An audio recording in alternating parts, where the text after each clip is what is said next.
Ya, oke guys. Assalamualaikum. Balik lagi dengan Jaki dan hari ini tanggal 18 Mei 2024 pukul 6:28 menit. Pada video ini gua mau membahas 10 saham yang market cap-nya di atas 1 triliun namun di bawah 5 triliun yang setidaknya dalam beberapa waktu ke depan itu memiliki prospek yang bagus, kemudian layak untuk lu koleksi. Kenapa gue membuat video ini? Karena gini guys, di pasar modal itu banyak orang-orang yang menurut gue tersesat. Ada loh orang yang masuk pasar modal beli saham 3 tahun yang lalu, 5 tahun yang lalu, bukannya untung malah rugi. Ada yang seperti itu. Akhirnya dibandingin nih, udah mendingan lu beli emas aja yang setiap tahun naik gitu ya daripada beli saham. Akhirnya digeneralisir bahwa investasi saham itu adalah investasi yang tidak baik karena menimbulkan kerugian. Padahal sebenarnya orang itu hanya salah pilih saham. Makanya video ini gue buat khususnya ya guys ya, khususnya nih guys, ingat buat teman-teman yang masih bingung saham apa sih sebenarnya yang bagus? Nah, kita akan pilih 10 saham berdasarkan pilihan gua dan teman-teman belanja saham. Jadi ini bukan pilihan gua sendiri, tapi ada masukan-masukan juga dari teman-teman belanja saham. Makanya nanti di YouTube gua tulis by belanja saham and friends ya. Mari kita mulai yang pertama. Di sini akan gue tulis kode emitennya dan industrinya ya guys. Yang pertama ini adalah SMDR dan Bluebird. SMDR ini perusahaan yang bergerak di bidang perkapalan, perkapalan kargo, kontainer gitu ya. Kemudian Bluebird ya, lu tahu sendirilah untuk Bluebird. Dan Bluebird ini gua suka. Kenapa? Karena memang ada di salah satu portofolio gua saat ini ya guys ya. Nah, kemudian yang kedua adalah ada empat nih. Kita udah buka empat.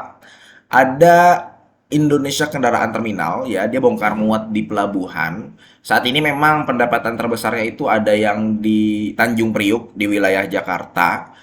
Cuman dia sudah mulai melakukan ekspansi dan rincinya bagaimana kondisi keuangannya lu bisa melihat IPCC pada video terpisah karena gue sudah membuat videonya. Kemudian yang keempat ASGR. ASGR ini pernah gue buat videonya cuman udah lama banget. ASGR masuk ke dalam kategori ini kenapa? Karena dia memang secara ekuitas bertumbuh terus, dia rutin membagikan dividen. Nah, dia juga merupakan anak usaha dari Astra International. Kita tahu sendiri ya bagaimana Astra International sebagai perusahaan holding membesarkan anak-anaknya. Makanya United Tractor sekarang sebesar ini gitu ya. Salah satunya itu. Nah, kita udah buka 4. Cuman gua akan menjelaskan kenapa 4 ini terpilih. Yang pertama memang prospeknya bagus seperti yang gue katakan, atau setidaknya tidak suram lah, tidak seperti GIAA gitu ya, yang lu kalau misalkan beli 5 tahun yang lalu malah nyungsep, kayak Waskita gitu ya. Kemudian kayak Wijaya Karya atau saham-saham yang baru IPO nggak seperti itu. Jadi prospeknya tidak suram.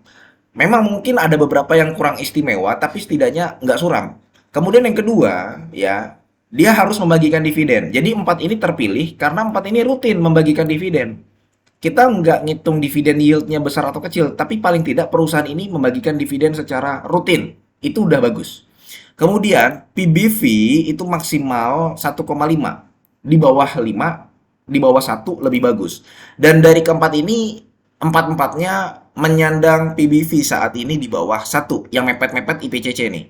Tapi untuk Bluebird, ASGR, SMDR saat ini sudah berada di PBV 0,5. Kemudian market cap-nya ya di atas 1 triliun yang tadi gue katakan, tapi di bawah 5 triliun. Jujur aja gue lebih suka saham-saham yang small cap. Bahkan nanti akan coba gue buat video saham-saham yang di bawah 1 triliun. Nah, tapi nanti guys ya, ini kita membicarakan yang di atas 1 triliun dan di bawah 5 triliun. Nah, kemudian yang ke 5, EPS-nya stabil. Jadi gini guys, ada nggak perusahaan yang di atas 1 triliun, di bawah 5 triliun dan memiliki prospek bagus? Ada. Cuman kita lihat EPS-nya belentang-belentong. Kadang minus, kadang misalkan surplus gitu ya. Nah, itu juga buat teman-teman yang baru masuk saham itu juga nggak bagus gitu. Khawatirnya mereka tidak mengerti nanti kapan keluar, kapan masuknya. Cuman kalau kita memberikan atau memandu dan memberitahu info saham ini yang kinerjanya hampir pasti stabil, atau kalaupun turun, turunnya tidak terlalu dalam, mereka kan lebih aman gitu. Jadi itu ya 5 poin yang akan kita bahas. Kita udah bahas yang keempat. Kemudian yang kelima nih guys. 5 dan 6 itu ada Hasnur International Shipping sama Elsa.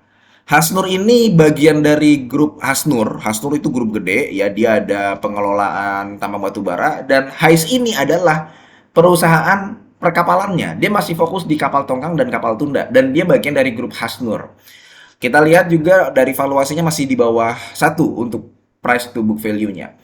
Kemudian ada Elsa. Elsa ini ya bisa dikatakan perusahaan BUMN. Dia di bawahnya Pertamina. Semakin banyak proyek-proyek Pertamina dan perusahaan relasinya ini maksudnya kayak Pegas, kemudian perusahaan-perusahaan yang bergerak di eksplorasi minyak sama gas gitu ya, atau energi.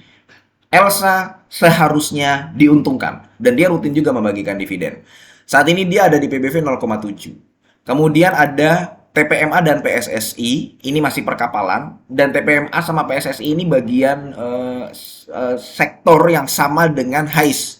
Dia perkapalan yang fokusnya ke tongkang, ke tunda, kapal tongkang, kapal tunda, dan bongkar muat di laut, bongkar muat komoditas. Nah, terakhir adalah dua terakhir itu Nelly. Nelly juga perkapalan sama seperti PSSI, TPMA, dan HAIS. Yang ke-10 sengaja tidak gue isi karena gini, di Bursa Efek Indonesia ada 800 emiten lebih. Nah, silahkan bagi teman-teman yang mengetahui emiten apa yang bagus yang lepas dari pandangan gua dan teman-teman, lu bisa komen supaya nanti teman-teman kita yang menonton video ini, teman-teman kita yang baru masuk saham mengetahui dan membaca komentar. Ini loh bagus gitu. Nah, sekarang kan ada pertanyaannya gini. Ini ada kolom kategori, Bang. Kolom kategori apa? Kolom kategori ini adalah perusahaan-perusahaan yang memang kalau misalkan gua beri angka kuning, dia ini adalah perusahaan yang memang cukup berisiko. Berisiko itu gini, walaupun dia bisa dikatakan prospeknya bagus, cuman berisikonya karena memiliki hubungan yang erat industrinya dengan harga-harga komoditas. Jadi yang biru ini gua kasih ya guys ya nih. Jadi yang biru ini adalah perusahaan yang kinerjanya bisa naik dan turun secara signifikan tergantung harga-harga komoditas. Ada perusahaan yang memang dia bisa stabil terus. Ya, perusahaan dan kinerja perusahaan itu wajar lah naik atau turun. Cuman ada beberapa perusahaan yang penurunan serta kenaikannya bisa sangat signifikan tergantung harga komoditas. Misalkan minyak, gas, batu bara, nikel, CPO. Nah, itu komoditas-komoditas. Nah, yang gue tandai biru ini adalah perusahaan yang sangat terpengaruh atau industrinya memiliki pengaruh yang signifikan dengan harga-harga komoditas. Nah, ini nih guys. Sedangkan yang berwarna hijau adalah perusahaan-perusahaan yang kinerjanya cenderung stabil. Ya, dia memang ada masalah pada saat COVID aja gitu loh. Kayak Bluebird, IPCC, ASGR ini bisa dikatakan akan stabil ya dalam beberapa waktu ke depan. Kalaupun memang turun, turunnya tidak signifikan yang tadinya IPS-nya 50 kemudian jadi 15, nggak akan seperti itu. Itu gue beri tanda hijau, lebih cenderung stabil. Sedangkan yang berwarna biru SMDR, HAIS, ELSA, TPM, APSS, Ineli, ini saham-saham yang industrinya erat dengan harga-harga komoditas sehingga kinerjanya sangat dipengaruhi, ingat, sangat dipengaruhi oleh kenaikan dan penurunan harga komoditas. Oke guys, itu 10 saham yang bisa gue sampaikan, dan satu lagi silahkan lu komentar di bawah, lu tambahkan sendiri, lu beri masukan apabila ada teman-teman yang mengetahui, sehingga teman-teman yang menonton dan membaca kolom komentar bisa mengetahui saham apa yang bisa dikoleksi di poin nomor 10. Mudah-mudahan video ini bermanfaat dan semoga lu sehat selalu sehingga kita bisa bertemu kembali di video-video selanjutnya. Ini bukan ajakan jual beli. Gua akhiri, wassalamualaikum warahmatullahi wabarakatuh.